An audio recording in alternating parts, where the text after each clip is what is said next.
right, thank y'all. This is Jimmy Evans, and again, this is Barbershop Therapy, where we cut through the problems. We're about to get into our next group of questions for the panel. We had a new addition to the panel just now. Sir, if you don't mind grabbing that mic and introduce yourself. All right. My name is Jamar Harris. I know y'all like, man, Jamar just gained some weight, huh? I'm the big Jamar. And he the Al B. Shore looking one. He the prettier one, but that's okay. I get more food, so we all right. Thank you, Mr. Jamar. I appreciate it, man. Mr. Evans, if you don't mind. Yeah, your next topic is cell phones and access to social media and how is it critically destroying our youth's perception of reality. Man, that's deep. I think we should just go home now. I'm done. No. Just looking at the addictions that we talk about. We talk about substance abuse. We talk about alcohol, drugs, things of that nature. But we often don't think about how cell phones are addictive as well, right?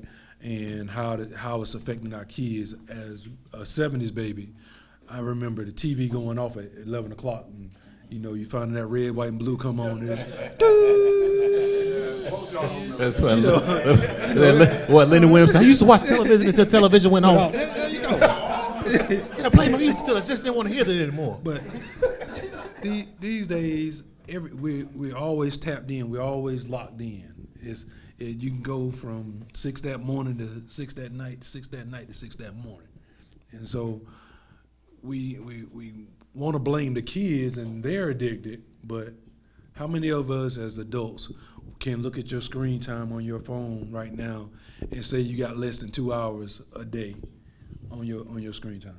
Ain't no need for you to attack nobody in here like that, G. I'm just saying because we'll turn and we'll tell our kids, get off your phones, get off your devices, but then 5 minutes later, we the first ones back on ours, and it's like the kids look at us like, hey, what you doing? And so I just want to bring that point to the panelists. How can we get our kids to engage more in learning how to socialize? So I'll say this, bring them into more events of people who know how to socialize. I could say this because I'm in my 30s. I remember a time before social media. And so my skills, my communication skills come from a time before social media. So you had to look somebody in their eye, you had to shake their hand, and a lot of that is missed on the youth today, right? So when you speak to the 17, the 18, 19-year-olds, instruct them on the proper way to do things, right? Because a lot of them they genuinely don't know, right? And so sometimes you don't know what you don't know. But if I know, I'm going to try my best to respectfully tell you, hey, this is how you shake a person's hand. Yep. Or I'm going to show you. So you correct yourself in real time because you don't want to feel misplaced, right? Because that's how I learned a lot of times, because my father was not in my household. I learned from trial and error, watching other men and how they move, how they conduct themselves. Right. Jimmy, I would say you are one of the men who I watched throughout the years. I'm like, okay, shoot, what would Jimmy do? You know what I'm saying? Like, and in your mind, you think, well, I ain't got it all together, but I don't know that, right? That's right. That's right. I mean, and I don't think any of us just have it together. But again, as we stated early in the previous topic, it's about being collective in our efforts and our thoughts and our actions. Like these call to actions that we're talking about or that we're proposing. Teaching a young man how to shake a hand, how to talk to him about engaging with a young lady. We don't have those conversations with our boys. Or how to you see people going out on dates and both of them on their cell phone. That social aspect of it is leaving our society rapidly. So as the older generation is leaving this earth, then so is that social ability is leaving. Blaze, can you speak to that from a mental standpoint? It's a whole lot of things that go into that. I love what Chulo said about, just being in places where they can actually be social. Like, my children are at a family cookout right now playing with their cousins. And every time that they go, they might have their cell phones with them or their iPads on the way, but they also bring a football and a Frisbee and stuff with them so they can actually play with their cousins and do stuff with them. And I love that. And I think a big part of that also as parents is being sure that we make time for them too. We can buy them all the J's and all the clothes and stuff that they want to do, but then a lot of times they just want you to spend time with them. Like, my daughter wants to throw the football, or she wants to shoot basketball, or she wants to hit the heavy bag all the time. Now, my son is 14 and smelling himself. So he might be a little bit more isolated, but he enjoys cooking together. Like, we'll do Chopped in a heartbeat. And that's one of the things that he really enjoys. It's the quality time.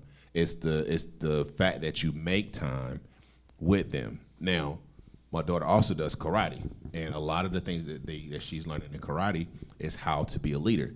Being a leader means learning how to shake hands, learning how to make eye contact, learning how to stand up and speak in front of crowds without being afraid. My son, who stutters, it's a little bit more difficult for him to speak in front of crowds, but when he is in spaces, he challenges himself. I'm going to order this, Dad. I'm going to say this, Dad. I'm going to do this, Dad. And he does these things. I teach him, like, how many we have this conversation with our black boys about the talk, about how to do the stuff with police, how to interact with police, how to do all these things, right? Mm-hmm. Why don't we have the same conversation about how to shake a man's hand or look eye to eye, or don't shake a man's hand sitting down? All of these different types of things, because it's like, yes, those things are important. Talk about the chivalry aspect. If you're walking with a date, open the door for him. Open the door for her. You stand on the outside of the curb and have her on the inside. Mm-hmm. All of these different types of things that we learned and we were taught, but we figured out they supposed to know it off the jump. Like, nah. And that's the thing is, as I stated earlier, as we get older, those things are getting lost, and it's because we're not planting that seed with our kids. We're already expecting them to be rooted into something that we're not fertilizing. Like, my son on a regular basis, and kids that come into the barbershop, I always show them how to shake a hand. When they walk in that barbershop, they're gonna shake my hand. And they're gonna look me in my eye. And not that I'm looking down on them, but I'm encouraging them how to do that. And when their mom come through that door, you better be the first thing opening that door. You better be the first thing getting that door when she leaves. And I see kids, they grow from that moment, just from that little seed.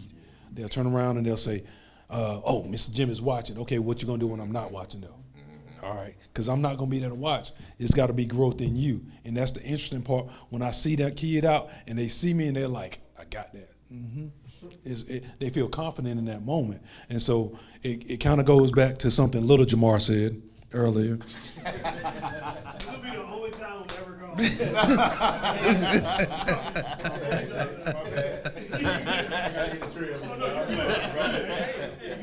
When we're breaking down the fabric of our black culture in hip hop, and then we turn around and look at cell phones and how it's destroying scrolling, right?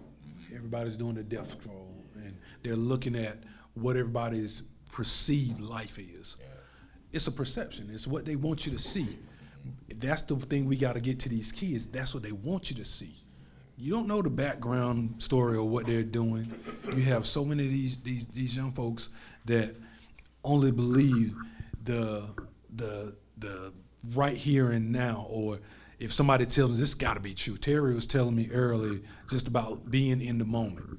And when you listen to people intently, active listening, understand, don't listen to respond, but listen to hear and understand, and figure out if that perception is reality, and take them away from your feelings to your facts, right?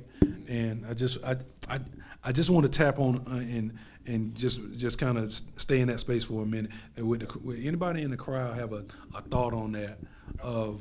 Okay, go. There he is waiting on us. Oh, you always got comments.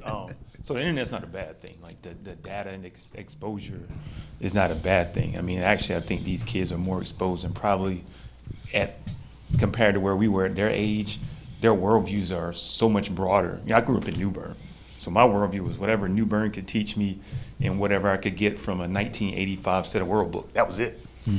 So one, I think, it's not a bad thing. It's what they do with it. And so what I had to learn, particularly once we came out of COVID and Ryan started getting interested in like he was watching stuff on Karl Marx and like communism and things like that. And as a veteran and all these things, I'm combating, like, why are you watching this? But I actually had to start listening and understanding. And like the first paper he wrote in college was about capitalism and its impact on African nations with the International Monetary Fund. So I was like, oh, wow. So there was some, right. So you gotta meet them where they are, for one, but then also pivoting a little bit in regards to the socialization and things like that. I think it's important for our kids to see us socialize outside of our core group of black men. Absolutely. Like I work with brothers, and I'm an engineer, so I work with guys who are engineers, very smart but very introverted and so forth. And a lot of times when we're looking at the next generation of leaders in the office, I don't want to play that game. I don't want to deal with them folks like that. But what you start realizing is it's comfort level. Right. It's not a matter of playing the game as much as sometimes is, are you comfortable engaging people of other demographics? Because oftentimes that's the doorway to opportunity. And so we've got to teach our kids to be comfortable in spaces amongst people of different backgrounds also. So it's teaching them to be social with not just their core group of black folks, but you name it. But showing up as your authentic self. And showing up, I don't know, absolutely.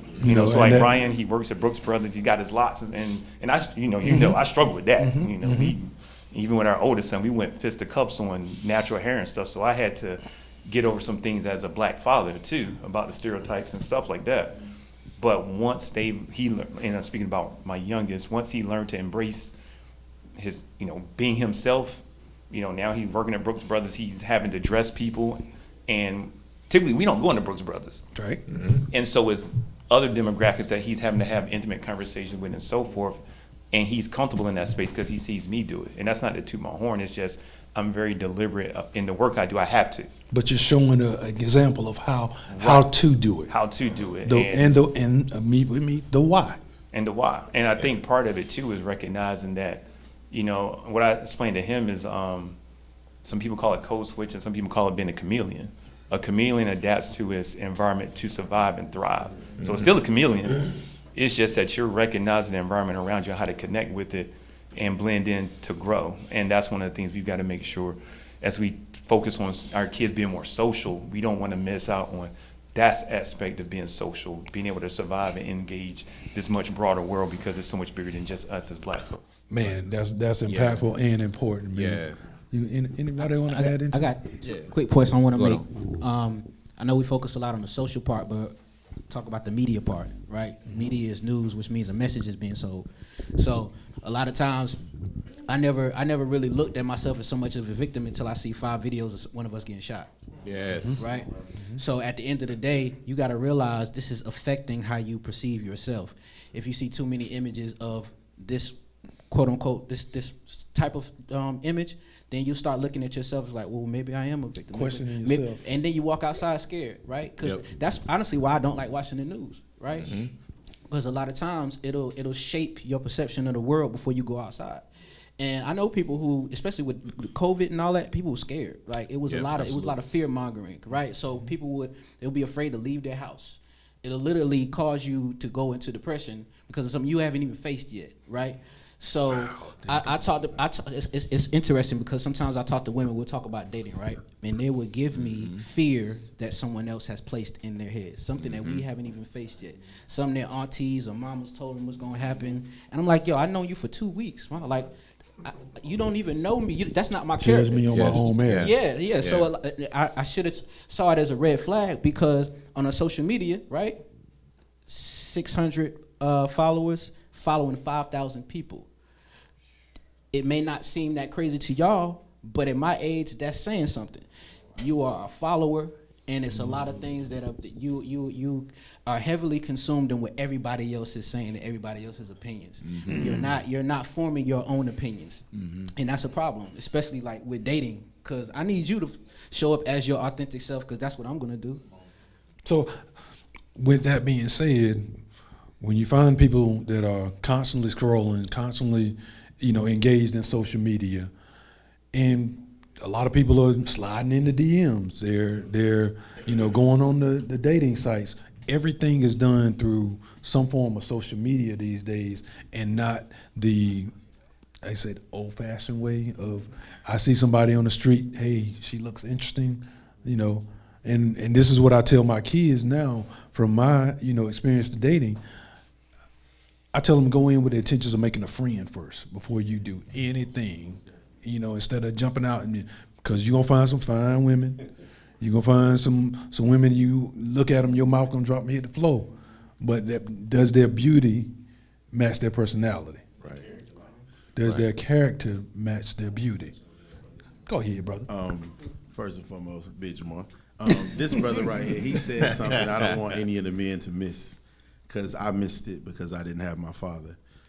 He said that he had to challenge his own views on certain things.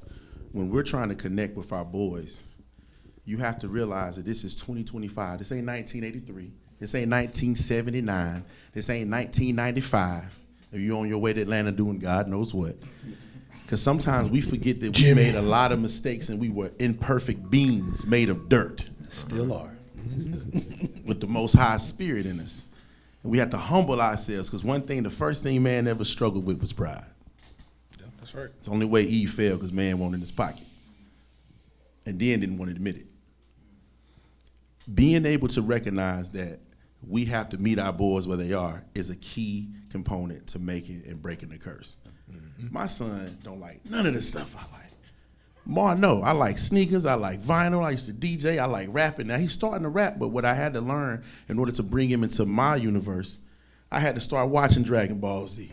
That's right. That's it. That's right. Yes. I had to pick up a 500-page manga book and read it backwards, which was just crazy in itself. Mm-hmm. No pictures. Where the pictures at? It's only 5 pictures in the whole book? Uh-huh. I thought this was a comic book. That's it. See, Youngblood, he already connecting with that. You see? And as a teacher, what I've noticed is that when I take away my preconceived notions about who these kids are, and I just, all right, what y'all into, man? I put a little bit.ly on the board. They just get on their phones or their computers. I don't take it away from them. I try to use it to my advantage. What are you into? Oh, you like swimming. Oh, you like comic books. I'm downloading all this, and then I'm peeping the behaviors. And I'm peeping how they act in my class as a black man who's a team lead on the hall, who the white people got to look up to, even though they don't want to say it. Right. You need this in your room. Hey, I bought some comic books for you. Put this over here for so-and-so. I bought this over here. Put this over here for so-and-so. Now they're realizing you're making a connection. It's because we have to remove our thought process and change it when it comes to what we think they need and meeting them where they are. Yep. If somebody met us more than where we are, we might be more further than where we are in life. It's just compassion, man. Yeah, man. I'm glad you said that. I was a teacher as well, and that's one of the things and I had disabled behavioral kids, and that's the thing. When they always labeled as a bad kid, I was like, are they bad kids, or y'all just ain't listening to them? Or y'all talking to them like bad kids? Yeah, you tell them. And that's one of those things. And so I ain't have any problems out of those kids. I'm thinking about now when we talk about social media and whatnot, and it's just like you think about their world is on the internet.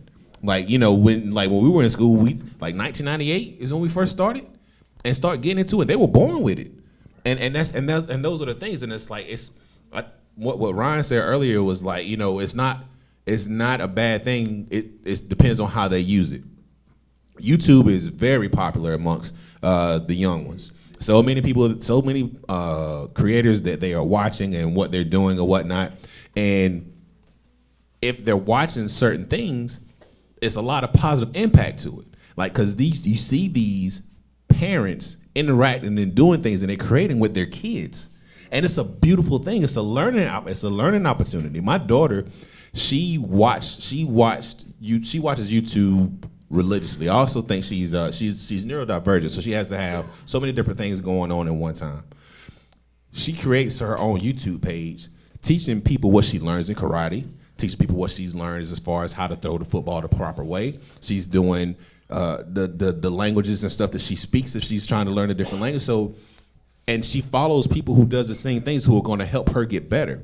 As far as my son goes, my son's 14. He's a hip hop head, so he's watching old school hip hop music. He's watching these videos, but what he's also doing is he's learning how to custom make trucks or custom make cars, and he's looking at recipes, and he's trying to learn how these recipes and make these recipes. This boy can make the Zaxby sauce tastes just like the Zaxby sauce. Have him call me. Because he studied this on social Please media. have him call me. Right, I got you. I just want to mentor him. Right. So, but that's the thing though. So they taking the things that they really enjoy, and they're taking it and they're utilizing it, and they're making something for themselves. It doesn't have to be a negative thing. Yeah, it's a lot of TNA on social media. I can't front. I'll watch it. But it's not. But the same. Somebody had to keep it real. Right. And I'm gonna keep it real. If it's shaking, I'm gonna watch it. So, but at the same time, but what I also do, what I have saved, I have boxing workouts. I have Muay Thai workouts. I have things that is going to help me with my mobility as I get older, what I'm going to do to try to age better. I have things that I have motivational quotes when I don't want to do things. I'm going to listen to this quote, C.T. Fletcher, get me moving in a minute. So that's the thing. So it's yes, there's a lot of stuff on social media that can cause us to go down the wrong path, but it's a lot of great things on social media that can help us grow as well. Good deal. Good. So that's a perfect segue into now we again address what the problem is, and we got Mr. Jamar over here with one more comment. I did. I had to ask you a question because I realized I was sitting beside a physician. I was curious because, first of all, Blaze, thank you so much for giving me a word that I can give to my wife as to why I watch YouTube and I do so much stuff at one time. I need you to text me that because I asked him to text it to me, but he was like, I don't know what it is either. So I need, because you said it's called what? Neurodivergent. Yeah, that ain't gonna require no copay or nothing. Is it? It sound like it's in my back between the C1 and C2. Right. Is there a question in there? Oh yeah. Okay, I'm sorry. I got this. See, ADHD. But I did have a question. I wanted to ask Miles, what does it do to our body, our brain, all these other makeups? What does it do to all that for us to spend so much time? Because Jimmy touched on it. Because I think Jimmy touched on it. Somebody said it. We're trying to correct our kids, but then it's like, dang, we doing it too. Mm-hmm. Like, what effect does that have? If you don't mind sliding over here and answering for it, but what effect does that have physically on us to spend so much time? You know, my nephew, my brother's incarcerated. I helped raise my nephews. Took him to the doctor. He has a condition related to him holding his phone like this, like it's in his. And I'm like, dang, I had me in the mirror like, dang, but it didn't look right because my belly out now, so it didn't. It's still. I was like, maybe I got it, but it's reverse. But I just wanted to know, what does that look like from a health aspect to spend so much time spending so much screen time and looking at that. Please introduce yourself, sir. I'm Herbert Miles. I'm a physician. That's why he was asking me specifically. But to answer that, so there are definitely physical and mental health implications of spending so much time on the screen. One of the things that Jamar was referencing, we are seeing lots more back, spine, neck problems just because of the poor posture with people being bent over, neck hunched, and looking at screens all the time. There are increasing rates of obesity because for our kids, spending so much time on screen leads to a sedentary lifestyle. So as most of us as kids, we grew up outside riding bicycles. What is sedentary, please? Inactive. Thank you. I was Googling, but So also just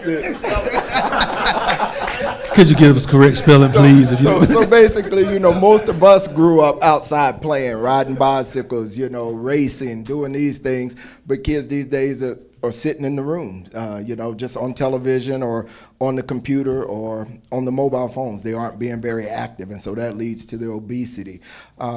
Eye strain. There's, physical damage from the eye strain. Seeing a lot more kids wearing glasses now because of the extended screen time. And then I'm sure Blaze can touch on this, but all of the mental health issues, because particularly with kids, somebody mentioned, I forgot who mentioned it earlier, but they talked about age-appropriate exposure. I mean, we're in the age of the internet. Stuff is going to be there 24/7. We're not going backwards. One thing technology doesn't do is it doesn't go backwards. It always rolls forward. So we're in that age now where the exposure is always going to be there. The responsibility we have is to try to make sure our children are getting the age-appropriate exposures. And so particularly when you have young kids who, the brain is doing its most rapid development between the ages of 5 and 13. That's when we're kind of developing all of our, what we call neural pathways that are gonna basically shape us for the rest of our lives, And so when you're in those young developmental ages, getting exposed to too much of the wrong information, particularly when it comes to social media. Everything is shown that leads to a lot more anxiety, a lot more depression, because like I say, and we're also taking away those social interactions that we talked about. Part of being a emotionally well and a balanced and well-adjusted person is the social interactions, being out, learning how to have face-to-face communication with other people, learning how to shake hands, learning how to resolve conflict. Jimmy and I, growing up in the 70s, we had a disagreement on the basketball court. We had to learn how to have conflict resolution. So when you put kids in front of a screen and remove all of the real life, like interaction, they grow up to be adults who don't know how to resolve conflict, and that leads to anxiety. When we talk about mental health, there are certain types of mental health disorders where people act out. So, I'm dealing with some mental issues, I'm gonna take it out on you. I'm gonna come out and shoot up the school. But then there are other types of mental health disorders where we internalize. So that's, anxiety and depression. So I'm not acting out towards other people, but because I'm not well adjusted, I've got all this unsettled internal conflict, and so we're seeing a lot more anxiety and depression as a result of too much screen time. Thank you for that.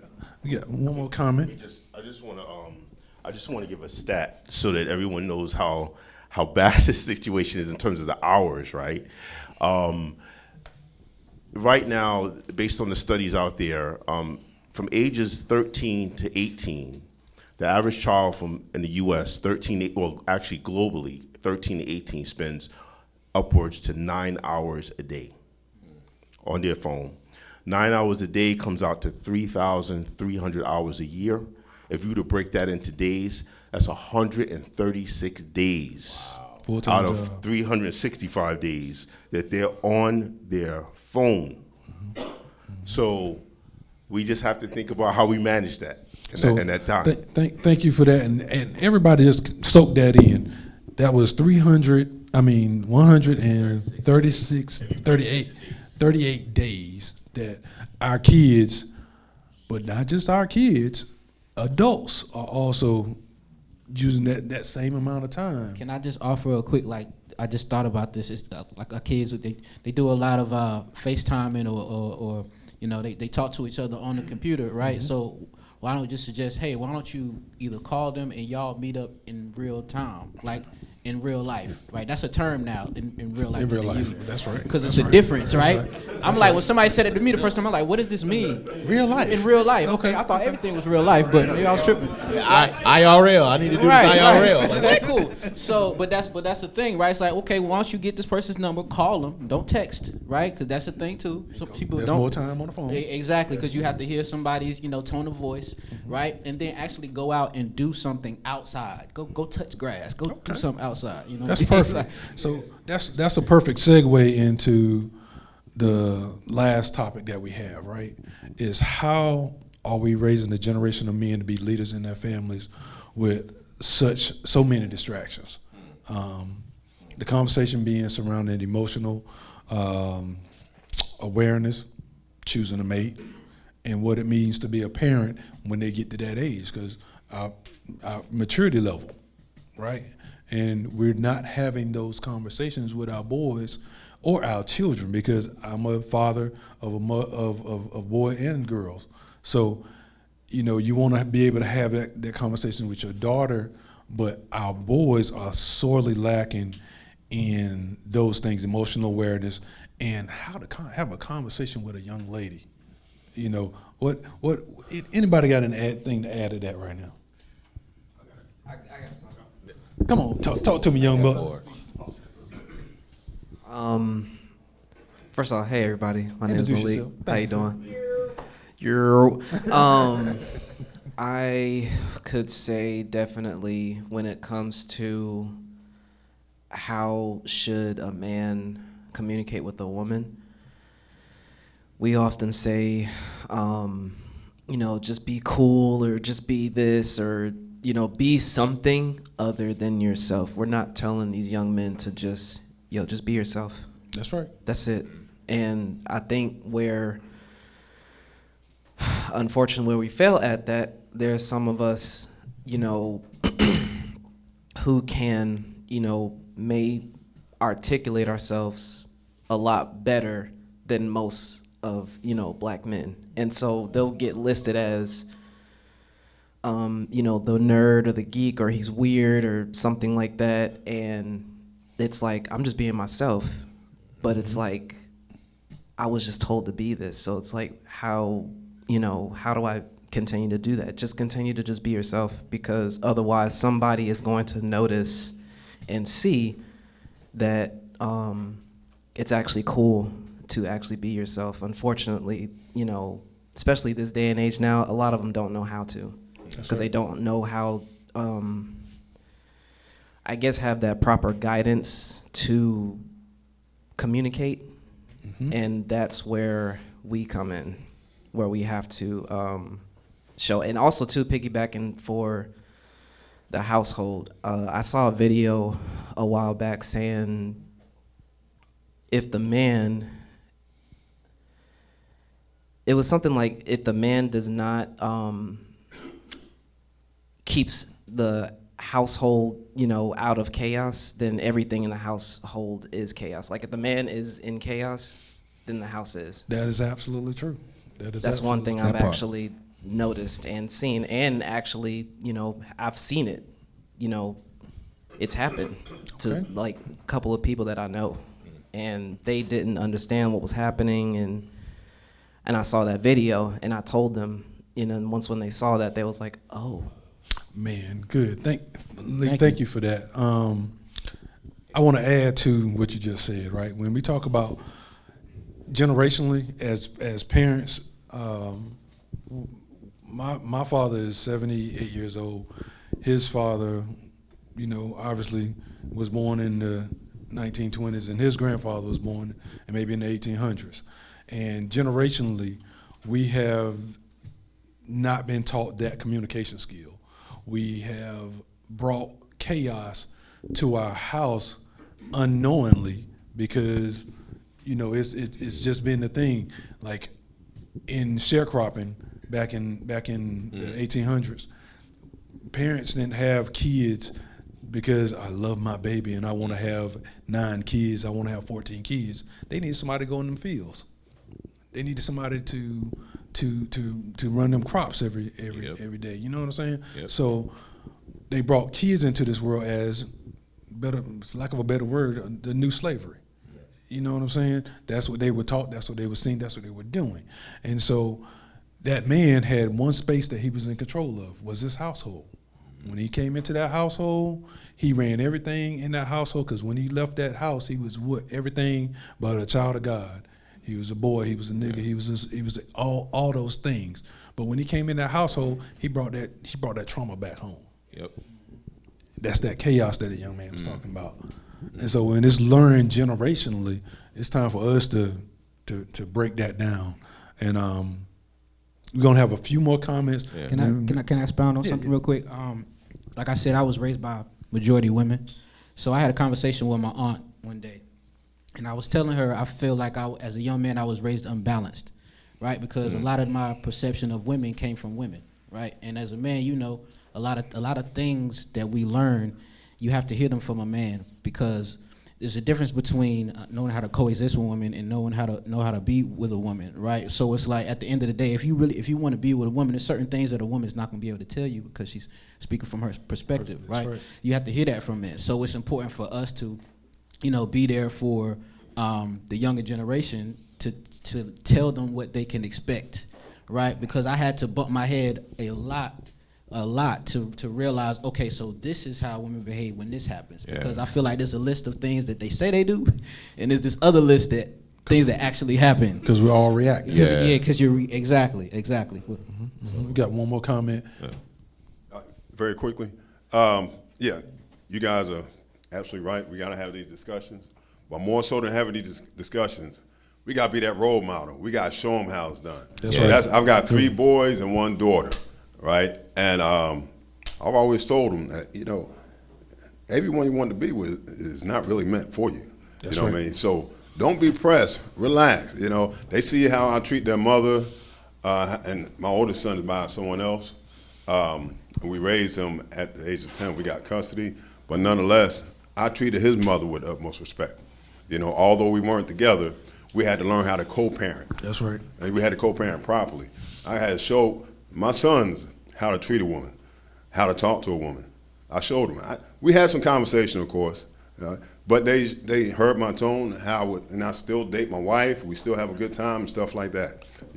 At the same time, I showed my daughter how a man should treat you. He's not going to talk to you rough. Lord knows, Daddy too old to go to jail. No, not really, because I got a beautiful daughter, but I also got a shotgun, and an alibi. So I'm good. All right. So and her brothers, they right there with me too. But most we got to be that role model, man. Whether you with that woman or not, you raising that child together, and they're gonna notice how y'all interact. If y'all got the attitude all the time and stuff like that, they're gonna think that's something that goes along with relationships, and that's what they're gonna bring to their relationships. That's right. I was raised by my mother and my grandmother, and they didn't play, and I just watched my mom and my grandma and learned how to be a good individual, man. I met my father one time, and that's all it took for me to learn what I need to know was be present, first of all. But we gotta be role models, man. Sometimes people try to get us out of character. Even when we're out in the street dealing with the community, they still watching us. We're showing around. So you gotta be a role model out there in the household and outside the household. So when you show them how it should be done, most of the time they may stray, but they're gonna come back and do it right. All right. Thank you, Mr. Vince. So can I add something to that as far as a role model goes? Yes, sir. Go ahead. Because I feel like we're talking about, like, as far as dealing with relationships, but we don't talk about the actual emotional aspect of it. And so one of the things is like, we can be role models and show our sons it's okay to be vulnerable too. So, for instance, my brother's birthday was May 28th. He was killed 4 years ago, and so whenever his birthday comes around, I'm in a depressed state. So usually I take the day off, but I ended up going to work that day. But my kids are home for the summer, and I wanted to tell them both I love you at the end of the day, before I left. I went into my son's room. He was already awake, and I went and give him a hug. I was just gonna go in there and say I love you, but he gave me a hug, and he embraced me, and I embraced him back, and then I started to cry. And I needed that from him. And I let him know, I was like, I love you. I am proud of you for the things that you do. I'm hard on you because I want you to be better than me at times. Today, I'm sad because I'm missing your uncle. And it's okay. And I went to work. I kissed my daughter, and she was still asleep. I told her I love her, got to work, came home, and he went to his mom's that evening. They went to them. We co-parent as well. She's remarried, and she's doing her thing. We co-parent well. He texted me later on that night, hey, Dad, I know that today was rough for you, but I wanted to let you know that I love you, and you're the best dad that I could ever ask for. You start crying again. Tell the truth. Stay in my business. No, and I did, and that's the thing. That's what it was. So the thing about it is like my son. I told him, I said, I apologize for breaking it down like that. He said it's okay. He said I just didn't know what to do. I said you giving me a hug was plenty. You don't have to carry everything like this. And then the fact that he chose to check in on me a little bit later on lets me know it's like, okay, I am teaching him how to do these Doing a things. good job. He knows how to. He knows that he can come to me if he's having a tough moment. I'm not going to force him to. He knows that I'm there. He knows that I'm present. When he does come out and tell me, he will break down and he will tell me everything that's going on with him. But then other times he'll be like, I'll talk to you about it later. I don't press. I don't force. I let him come to me when he's ready. So and that's one of the things that we have to do is like we have to allow our boys, it's okay because they need an outlet. And us showing them how to have us being a safe space for them to have that outlet is crucial. Absolutely. So thank you then for that, Blaze, and thank you for being vulnerable enough to share that with everybody in here, because that is a critical part of our development as fathers and maturing as fathers, not just our boys maturing into adulthood, but as a parent, you should mature as well with your kids. So this is another good point where we're going to go into a quick breakout room, and we do have these numbers on your seats. Can I get my group leaders to raise their hands right quick? And so we're going to count off, because we didn't have quite as many people as we thought. So we're going to count off and break off into three groups, and we'll come back and finish off this discussion and close out the night. So thank you again for your time and your effort, and give us a few minutes and we'll be right back. Thanks.